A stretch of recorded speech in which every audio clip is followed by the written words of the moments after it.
I'll be happy enough for both of us," said my sister, who stole John from me. She sent me an invitation to her wedding with John, trying to show off, but "Mom and I will go," I said. "We'll show her a real spectacle."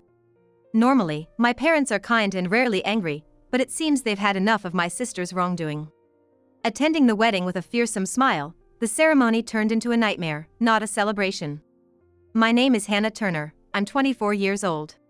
I work as an illustrator. I'm newly married, not even a year into marriage, and my relationship with my husband John is strong. We met through a friend and didn't take long to start dating, and he proposed at a restaurant with a beautiful night view. Our wedding was blessed by family and friends, a ceremony filled with smiles. One day, as I was about to send John off to work, I noticed he left his smartphone in the living room and brought it to him. "John, you forgot your phone," I said, handing it over.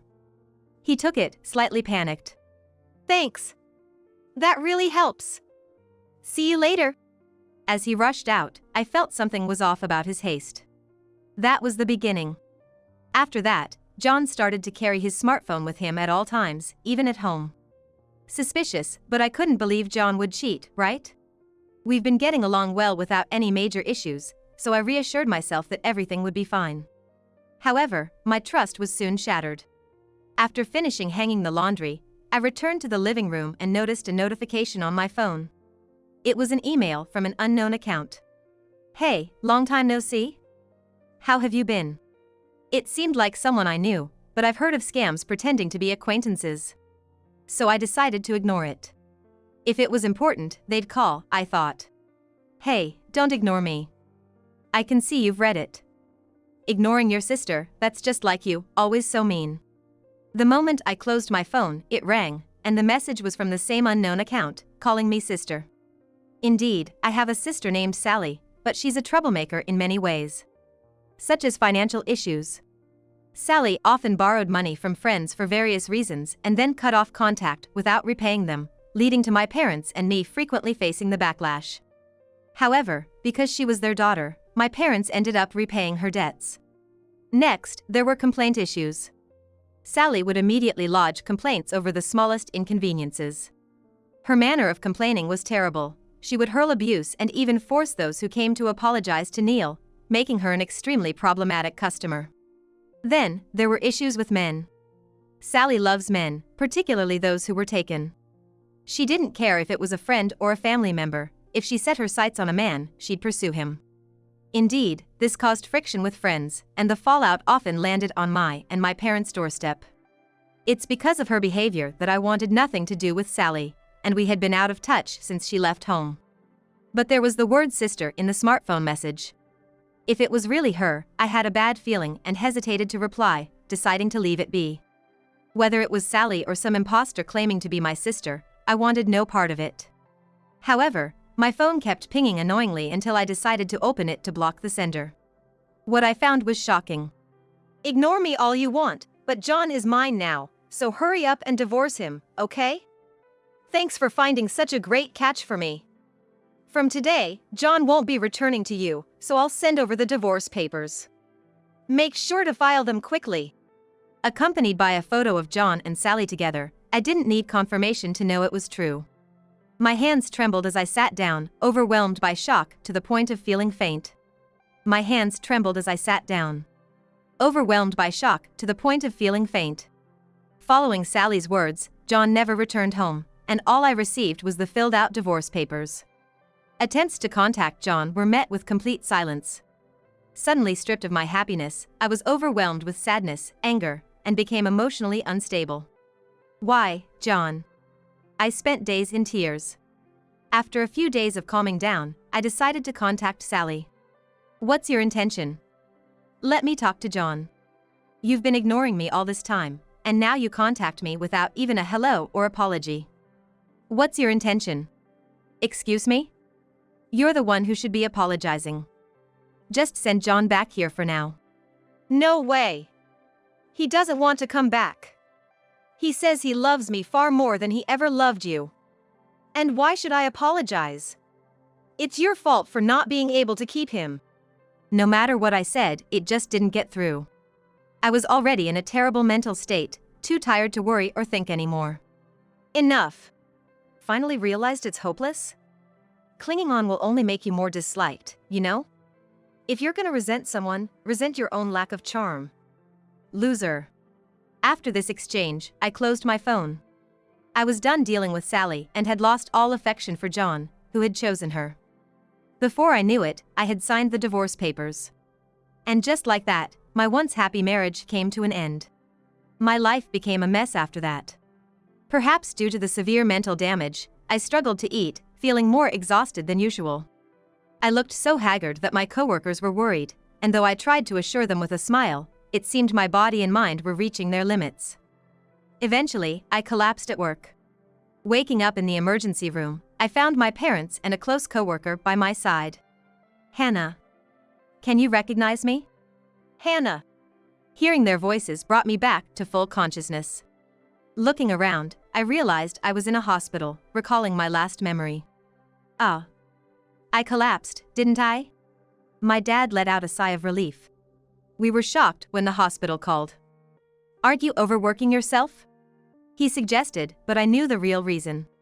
It was the stress from John and Sally. Maybe. I muttered, and my mom quickly pressed the nurse call button to summon a doctor. After being examined, they decided to keep me in the hospital for observation. Are you eating properly? Getting enough rest? My dad bombarded me with questions, worried. While I assured him I was okay, my mom asked him to buy some drinks and anything I might be able to eat. He agreed and left the room. Hey, Hannah, something's up, isn't it? I thought so too. You've looked worn out lately, and this has never happened before. Women are said to have keen intuition, and it seemed to be true. I sighed and told them both about everything that had happened. I found myself crying in the middle of explaining, realizing I had reached my limit without even knowing it. I thought I was okay with it all, but turns out I really don't understand myself. As I forced a laugh, my mom squeezed my hand tightly. I had no idea all this was happening. Why didn't you tell us sooner? It's the first I've heard about the divorce. Sorry to say this in front of you, Mom, but is Sally out of her mind? I can't believe it. Both of them showed their anger towards Sally, and I could feel they were genuinely worried about me. I didn't want to worry anyone, nor did I want to make a big deal out of it. I thought it was something I could overcome on my own. I didn't want to trouble or worry anyone around me. I felt embarrassed about the situation, and part of me believed what Sally had said might be true.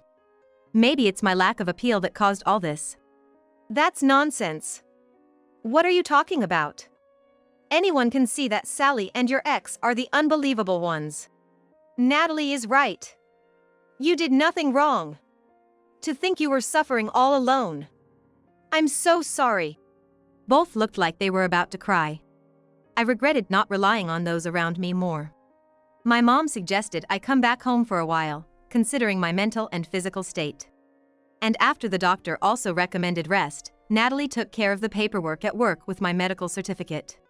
When my dad returned with drinks and heard about me resting at home, he immediately said I should come back. Later, Natalie managed to explain everything to my work, and HR told me, "You've got plenty of paid time off saved up, so take your time off to rest." After thanking Natalie, she told me she'd do whatever she could and that I should lean on her anytime. Over the next few days, I stayed at my parents' house. Natalie occasionally visited, and I could tell my mind and body were gradually recovering. I realized that bottling things up really isn't good. Today, Natalie visited again, and as we were enjoying cake prepared by my mom, my phone rang. Curious, I opened it and my heart raced. Hey there. How are you doing? Thought you might be wondering about us, so I decided to reach out. It was Sally, who I hadn't spoken to since the fallout. I regretted letting my guard down and checking my phone. Natalie noticed the change in my expression. What's wrong? Are you okay? Yeah. I'm fine. I replied, but it was clear something was off. Natalie asked if she could see my phone. I didn't want to worry her, but I had just realized that bottling things up wasn't good, so I nodded and handed her my phone. Natalie looked puzzled as she read the message. What's this? Is she picking a fight? This is Sally, right? I nodded in response, and Natalie closed the phone. Just ignore it. Actually, let's block her. No point in dealing with someone like this, she suggested, and I agreed, opening my phone to block Sally. Just then, another message from Sally came in. We've been living together smoothly since then. And guess what? I got pregnant. You might be thinking, already? But nope, John and I started our relationship 6 months ago. The word pregnant made time stop for me. We had been trying to conceive during our marriage. It would be great if we could be blessed with our baby soon, we used to say, making this message cut me deep. Tears started flowing, and Natalie, seeing me cry, took the phone from my hand. And after reading the message, she yelled, "What? I can't believe this. I'm so mad I could explode. We should sue them." Suing was something I had considered when I first received the message. But now, I didn't have the energy or will to pursue it. I just don't want to deal with this anymore. I muttered, and Natalie calmed down. Sorry. I got too emotional. You're right. It's best not to get involved. Natalie's comforting back rub felt so kind, and I cried a bit more. Then, my mom came into the living room, having seen what happened. Hey, Hannah. Actually, I haven't told your dad about this yet. I understood what that meant. Knowing this would infuriate my dad. But I think it's time we told him. My mom's solemn words struck me deeply. I took a moment to think. I also believe it's time to talk about it. This is just too much, I concluded. Natalie's words convinced me too, so I decided to let my mom talk to him. My mom said she would talk about it, so I decided to leave it to her.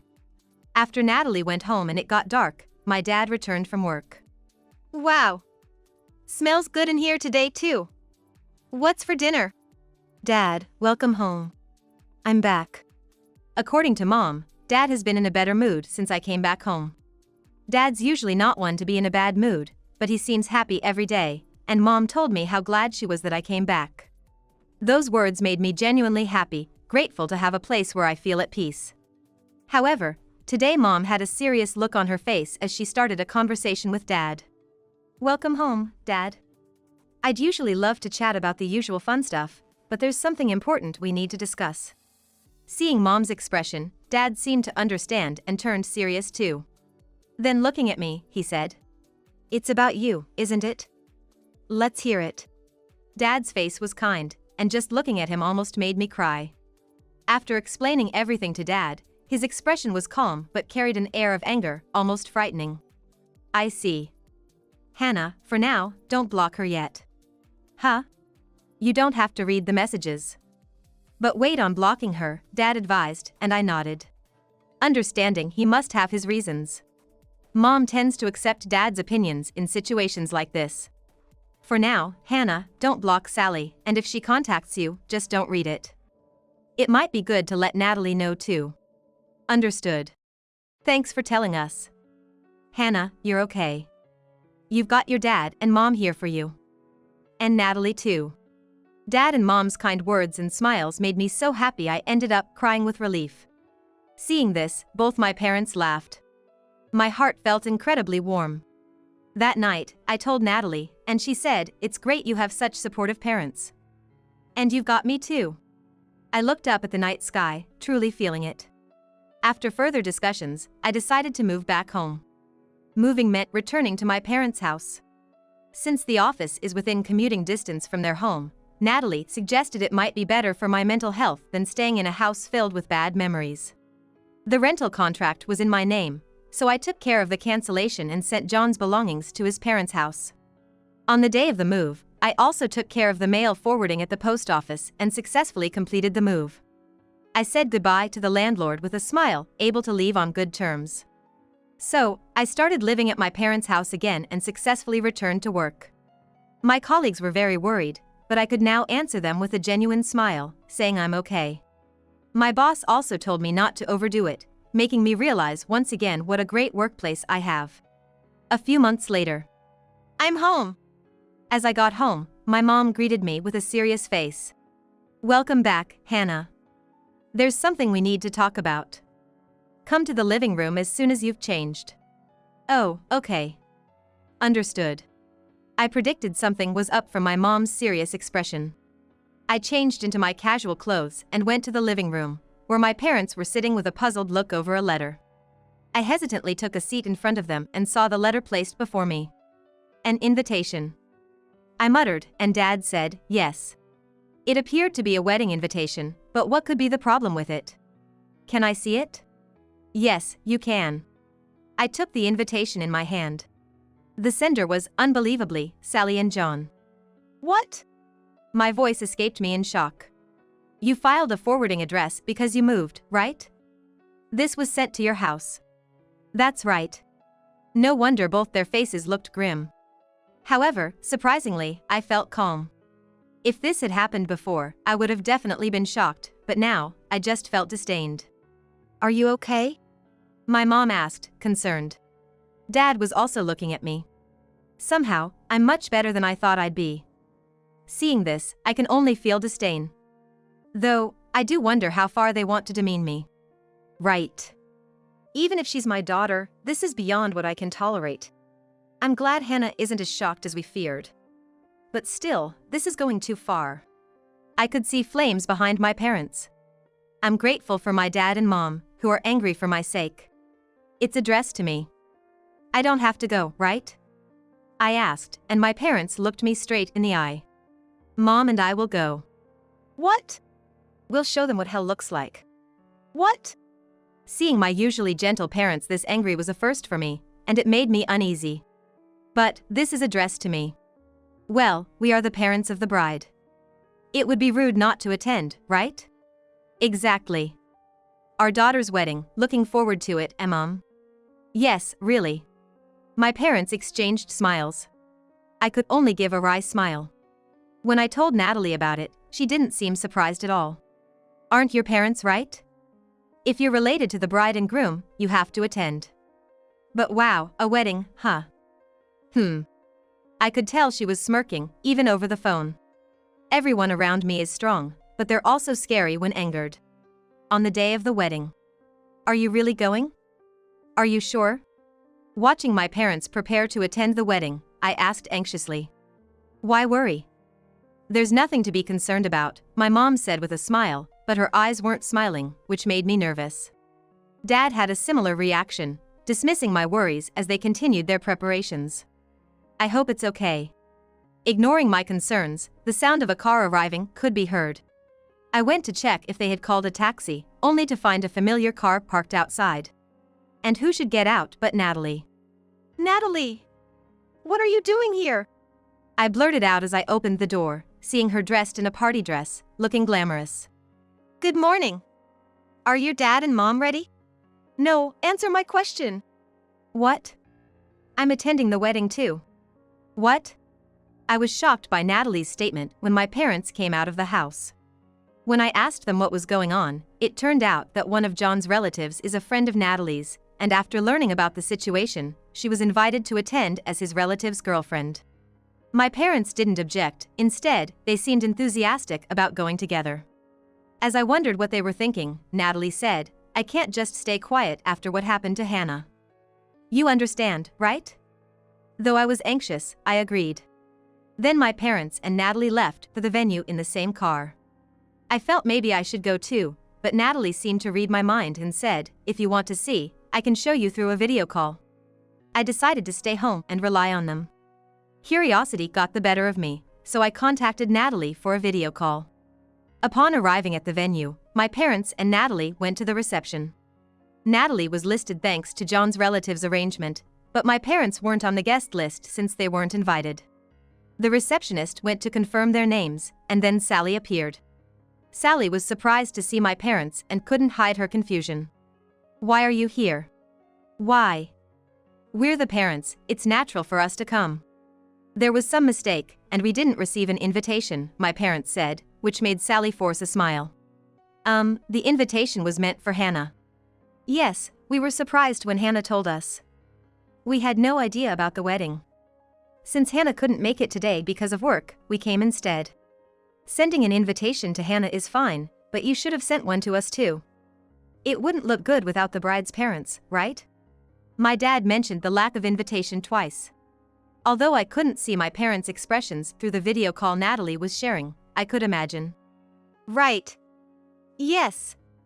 I am your daughter after all. Of course, you be happy. Sally seemed to genuinely believe my parents came for her sake. I thought she was delusional. Then John appeared. He turned pale at the sight of my parents. Relax, John. They came to celebrate with us. They must really love me. Especially since Hannah is like that. Sally reassured John, who seemed relieved and greeted my parents with a smile. John's parents also joined in, and the atmosphere became friendly and warm. Seeing my former in-laws chatting happily, a memory of being fondly cared for by them, stings a bit. I wondered if they were only nice to me because I was their son's wife, which was a bit shocking. Maybe it was indeed the right decision not to go. I murmured. Then the scene shifted to the ceremony and then to the reception. At the reception, Sally and John made a happy entrance. Natalie occasionally asked me if I was okay, but I was surprisingly fine watching the two of them, responding, "I'm okay." More than anything, I was worried about my phone's battery, but she reassured me she had a portable charger. Well prepared, indeed.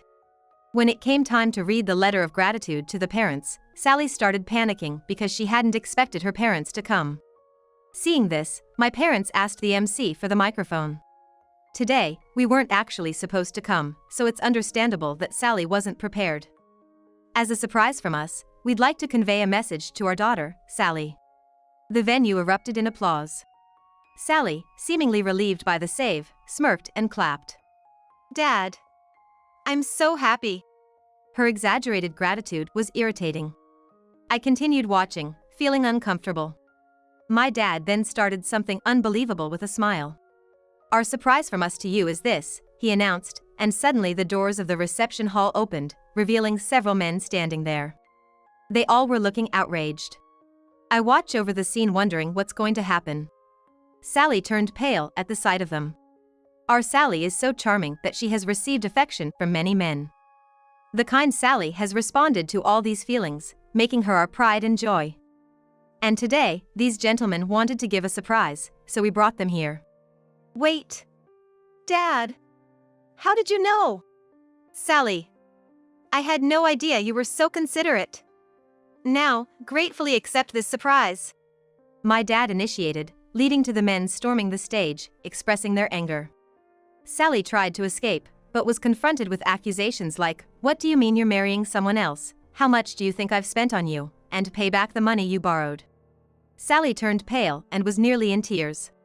Watching this, Natalie coolly commented, "Wow," while I was stunned. John, confronting Sally with a "what's going on," found her too shocked and flustered to respond. Then my mom took the microphone and began to speak. Actually, there's one more surprise.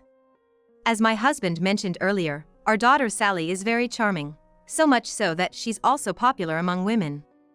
As Mom said this, several women in attendance stood up. We've invited those who expressed a desire to meet Sally. Following my mom's words, the women approached Sally. How dare you steal my man and then try to be happy yourself? Pay me the alimony for cheating with my husband. You cut off contact as soon as I lent you money. Pay me back. The situation turned into chaos. The reception hall went from buzzing to downright hellish. I imagined the other guests must be shocked, but they seemed more disgusted than anything. Seeing my parents smiling through this chaos was frightening.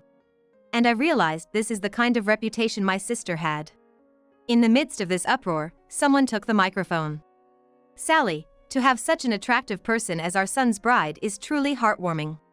To my surprise, it was my former mother-in-law making an unexpected statement. As I wondered what she was talking about, she continued.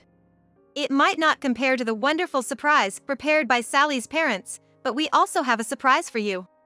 John looked shocked by his mother's words. What are you talking about, Mom? Can't you see what's happening? Ignoring John's attempt to calm the situation, my former father-in-law took the microphone.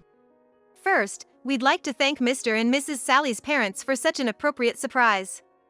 Actually, I run a business, and we've decided to remove John from his successor position. This is our surprise for you. What? What? Sally and John were astonished. I had heard during their marriage about John being groomed as a successor. His dad's announcement was shocking. What are you saying, Dad? You've made your own choices, cheated by your own will, divorced by your own will, and remarried by your own will. Someone who can make such commendable decisions should start your own business rather than take over mine. Don't decide on your own. You said I was the successor. John's eyes widened in panic. No. We are serious. You're already splendidly independent. Use that judgment to live your life from now on. Together with the wonderful Sally. Exactly.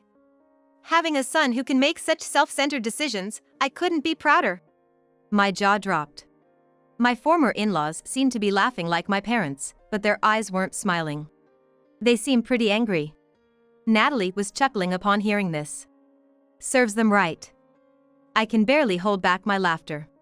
I'm just speechless, I said, and Natalie filled me in on what had happened while I was away. My former in-laws had come to apologize. They really thought of me as their own daughter. And my parents and they had planned this surprise revenge together. Natalie had been in touch with my parents and had also heard the story from John's relatives, so she knew everything. Hearing this made me tear up, realizing I had so many people on my side. You're not alone. So many people care about you, Hannah. How could we stay silent when someone important to us is hurt? Yeah. I cried and couldn't speak properly, just nodded. Thank you. When I finally managed to say thank you, I saw my parents and former in-laws smiling kindly at me through the screen. The chaos continued at the venue, with the staff trying to intervene in the disastrous situation. Then, a man stood up and walked towards the stage. He stood in front of John. Then John collapsed to his knees. Apparently after being told something by the man. The man returned to his seat. Hey, what did that man say? Can't really tell from this distance unless he uses a mic. Maybe I should go ask him directly, Natalie said, and moved towards the man with her phone. Excuse me. As Natalie approached, the man turned around. I was startled. Uncle. Yes, it was my dad's brother, my uncle. Natalie showed him the screen, and seeing me, my uncle was surprised and very happy. Hannah, are you doing all right? I heard about today from your dad. It must have been tough. Thanks for worrying about me. But I'm okay. By the way, what did you say to John just now? That. This hotel is run by me, so I told him I'll be claiming damages. The reception hall is a mess because of the bride and groom. Hearing my uncle's words, both Natalie and I understood. That's why John turned pale. After talking with my uncle for a bit, I felt encouraged again. Trying to see Sally through the camera proved difficult due to the crowd of people surrounding her. This wedding had become anything but a celebration. Looking around, many guests had started to leave, among them were some of John's colleagues I recognized. But even that colleague left the venue with a puzzled expression. I thought to myself, well, that figures, feeling somewhat relieved. The wedding ended in disaster, with Sally and John looking pale and exhausted at the end. And now, the bride and groom will exit, the MC announced, but by then, almost all the attendees had left, and the only ones clapping were our parents, former in-laws, Natalie, and some of John's relatives. When my parents returned home, I went out to greet them, and surprisingly, Natalie and John's parents were with them. I was a bit shocked, but bowed to my former in-laws. I'm sorry for not being in touch. I regret that our marriage ended this way, despite your kindness. I had been feeling guilty for not apologizing to my former in-laws after the divorce, so I took this opportunity. My former in-laws, with tears in their eyes, placed their hands on my shoulders. We should be the ones apologizing, they said, but I insisted it was unnecessary and thanked them for their care during the marriage. After that, we all had tea and chatted happily, thanking each other for the wedding events, and parted on good terms. I felt like I finally had closure and felt refreshed. A few days later, my phone rang during work. It was a message from Sally. I had forgotten to block her, but upon checking, it was a barrage of complaints. Your fault, our wedding was ruined. Take responsibility. You told our parents, didn't you? Jealous much. Don't project your unhappiness on me. Pathetic loser. I pondered for a moment, then asked Natalie, who was at the next desk. Can I still claim alimony for the affair? Easy. She's been sending enough evidence herself. Right. Feeling completely over it, I decided to hire a lawyer to claim alimony. I saved all the exchanges and images sent by Sally and replied to her. Thanks for all the evidence of the affair. A lawyer will be in touch, so please stop contacting me directly. A lawyer? What are you thinking? Stop it. Sally started deleting the messages and images she had sent. After telling Sally that all evidence was saved, she visibly panicked and started apologizing. Sorry. It was all lies. I'll give John back since he's no longer going to be the CEO, and I won't say anything terrible anymore. Please, spare me the alimony. I already have debts as it is. That's none of my concern. I don't want John, and well, do whatever you like. Actually, it might have been good that you took him. I don't need a man who cheats, and in the end, you protected me. Thanks, sis. I sent that and cut off contact.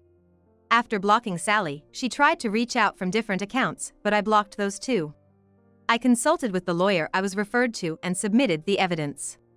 They were quick to act on it. Next, I started receiving messages from John. Perhaps things weren't going well with Sally. He sent me creepy messages like a Romeo, which I ignored and also blocked. My parents handled it when he tried to contact the house, wanting to talk to me. Apparently frightened by my parents, he hasn't contacted me since. Later, the lawyer informed me that John and Sally had agreed to pay the alimony. They tried to fight it with Sally's usual complaint tactics, but that doesn't work on a lawyer. Realizing they had no chance, they accepted defeat dejectedly. John, initially resistant, turned pale and gave in after learning Sally had sent me plenty of evidence. Despite the bitter feelings from being tormented by such childish individuals, I'm now only grateful for the many people who protected me. Sally and John eventually divorced. Sally, having no one to rely on, contacted our house once, but my parents made an estrangement declaration. It said that she hung up the phone while crying. John, rumored about the wedding at work, found it uncomfortable and resigned. Unable to return home, he's now surviving on part-time jobs. As for me, I received a promotion at work due to high performance. I started a relationship with someone I met in my new department, looking towards the future. Natalie also hit it off with one of John's relatives, and we often share our love stories.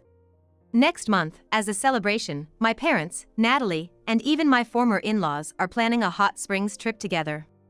After hitting rock bottom, I feel happier than before.